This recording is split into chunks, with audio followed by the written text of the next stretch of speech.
मैं लावण्या नायडू आपको सुना रही हूँ अपनी लिखी एक कहानी गुलाबी महल।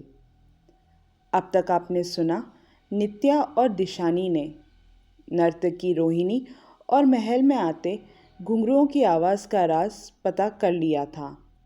अगले दिन उठकर नित्या और दिशानी बैठक में आए तो महाराज ने उनसे पूछा कि क्या कुछ पता चला। तो दोनों ने इनकार कर दिया और कहा ढूंढ रहे हैं। नित्या अपने काम को पूरा करने निकल रही थी तो महारानी रमा देवी ने रात होने से पहले सूर्य महल वापस आने को कहा। नित्या ने भी हाँ में सर हिलाया। नित्या गुलाबी महल आकर अपनी टीम को काम सौंपकर तहखाने की तरफ चली गई। तहखाने में उस जमाने की बहुत सारी चीज़ें रखी थी।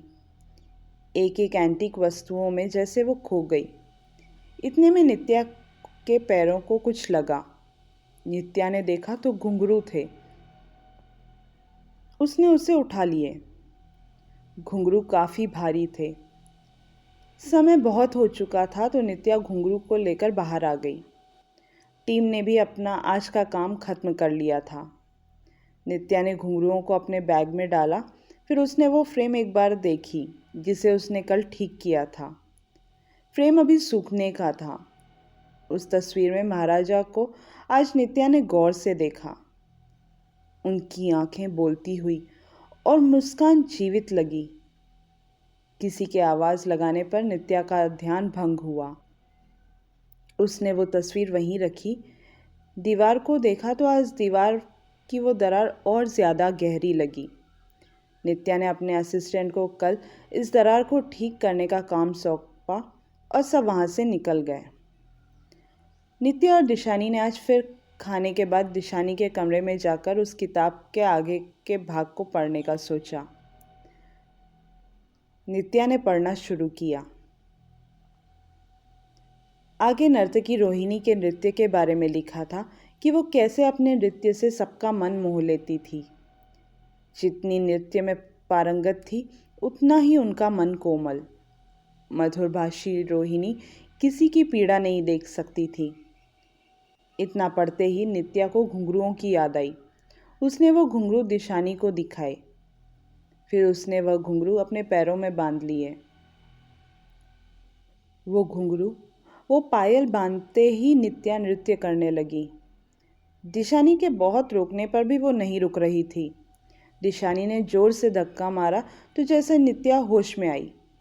दिशानी ने पूछा, तुमने नृत्य करना कब सीखा? तो नित्या बोली, नृत्य और मेरा दूर दूर तक कोई नाता नहीं है। दिशानी ने कहा, तुम अभी नृत्य कर रही थी। सुनकर नित्या चौंक गई। उसने पायल उतार कर रखे और दिशानी से कहा कि चलो गुलाबी महल चलते हैं। दिशानी भी उत्सुक थी रात को गुलाबी महल जाने के लिए। दोनों सबकी नज़रें बचाकर गुलाबी महल चली गईं। घुंघरुओं की आवाज़ और तेज़ सुनाई पड़ रही थी। दिशानी घबरा गई और अंदर आने से मना कर दिया। उसे बाहर रुकने को कहकर नित्या महल के अंदर चली गई। अंदर गुलाबी महल में हर जगह रोशनी थी। वहाँ बहुत चहल पहल थी। दासियाँ सेवक अपने अपने काम निपटा रहे थे। किसी ने नित्या को नहीं देखा, जैसे वो वहाँ है ही नहीं। सामने एक तरफ रानी जानकी अपने पुत्र के साथ खेलती हुई नजर आई। नित्या थोड़ी आगे बढ़ी तो दीवान खाने में महाराज अपने मंत्री और दूसरे सभागणों के साथ किसी युद्ध की रणनीति तैयार कर रहे थे। वहाँ भी नित्या किसी को नहीं दिखी।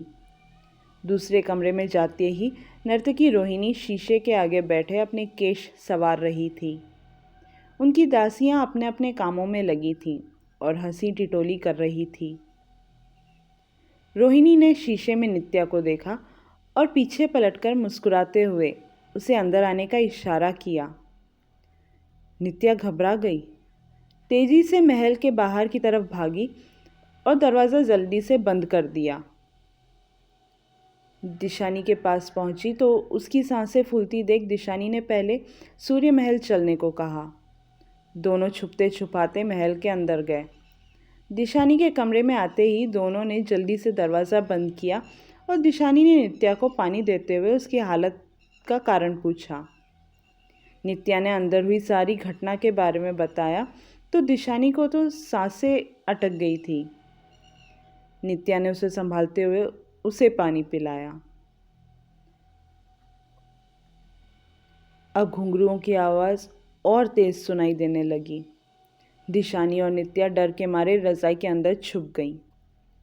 जो लोग सदियों पहले मर चुके हैं वो नित्या को कैसे दिखाई दिए? महाराजा और महारानी रिश्तेदारों को शादी का न्योता देने दूसरे शहर चले गए। नित्या अपनी टीम के साथ गुलाबी महल चली गई। आज दिशानी भी उनका काम देखने कुछ देर के लिए गुलाबी महल आई। नित्या को कल रात का नज़ारा याद आ गया और वो घबरा रही थी। दिशानी ने उसे हिम्मत दी और वो दोनों महल के दूसरे कमरे की ओर चल दिए। नित्या ने असिस्टेंट से वो दीवार का काम आज निपटा देने को कहा। नित्या और दिशानी जिस कमरे में गए वो महारानी जानकी का कक्ष था। वहाँ उनकी तस्वीर, उनके पुत्र की तस्वीर थी। उस कमरे में एक सुंदर सी अलमारी थी जो खुली थी। उसके अंदर एक से बढ़कर एक साड़ियाँ रखी थीं। वहीं साड़ियों के बीच नीचे दराज में किताब थी। किताब को खोलकर देखा तो अंदर महारानी जानकी का नाम लिखा था। उसमें महाराज से शादी से लेकर राजकुमार के जन्म की सारी घटनाएं लिखी थी।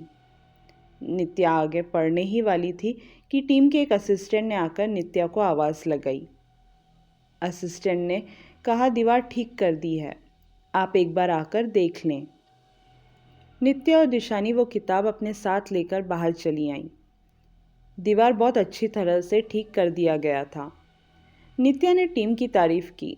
आज थोड़ा जल्दी काम खत्म करके सब निकल गए। दिशानी और नित्या भी उस किताब को लेकर सूर्य महल आ गए। महाराज और महारानी आज रात अपने रिश्तेदार के यहाँ रुकने वाले थे, तो रात को नित्या और दिशानी ने जल्दी से खाना खाया और अपने कमरे में आ गए। दिशानी ने किताब आगे पढ़ने की शुरुआत की। उसमें लिखा था कि कैसे महाराज को नृत्य का शौक था, कैसे नर्तकी रोहिणी उस राजमहल में और फिर उनके जीवन में आई। महारानी जानकी को महाराजा समर सिंह का रोहिणी के लिए प्रेम बिल्कुल पसंद नहीं था। एक बार महारानी जानकी के पुत्र को रोहिणी ने आग से जलने से बचाया था, जिसमें रोहिणी का शरीर भी थोड़ा जल गया था। उस दिन बहुत बड़ा अनर्थ होने से बच गया, इसलिए महारानी जानकी रोहिणी की शुक्रगुजार थी। इतनी खुश थी कि उन्होंने रोहिणी को गले से लगा लिया। अब नफरत थोड़ी कम हो गई थी। किताब के आगे के पन्ने किसी ने फाड़ दिए थे। नित्या को आगे क्या हुआ जानने की उत्सुकता थी। उसने दिशानी से गुलाबी महल चलने को कहा। दिशानी ने नित्या को कल रात की बात याद दिलाकर मना कर दिया और नित्या को भी जाने से मना किया। नित्या ने किताब बंद करके रखी और दोनों वहीं सो गए। आधी रात को घुंघरुओं की आवाज़ फिर से आने लगी।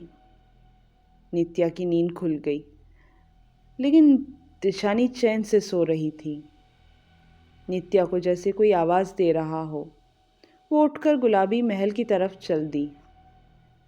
अगले दिन सुबह दिशानी को नित्या कमरे में नहीं दिखने से वो बेचैन हो गई। सेवकों से कहकर सारा सूर्य महल छान डाला, पर नित्या कहीं नहीं थी। दिशानी कुछ सहायकों के साथ गुलाबी महल की तरफ गई तो महल का दरवाज़ा खुला था और अंदर नित्या बेहोश पड़ी थी। नित्या को सहायक सूर्य महल ले आए। उसे होश में लाया गया। होश में आकर नित्या दिशानी को उसके कमरे में ले गई और कल रात की सारी बातें बताई। नित्या ने कल रात क्या देखा, वो कैसे बेहोश हो गई, जानने के लिए सुनिएगा कहानी का अगला भाग। मैं लावण्या नायडू आपको सुना रही हूँ अपनी लिखी कहानी गुलाबी महल।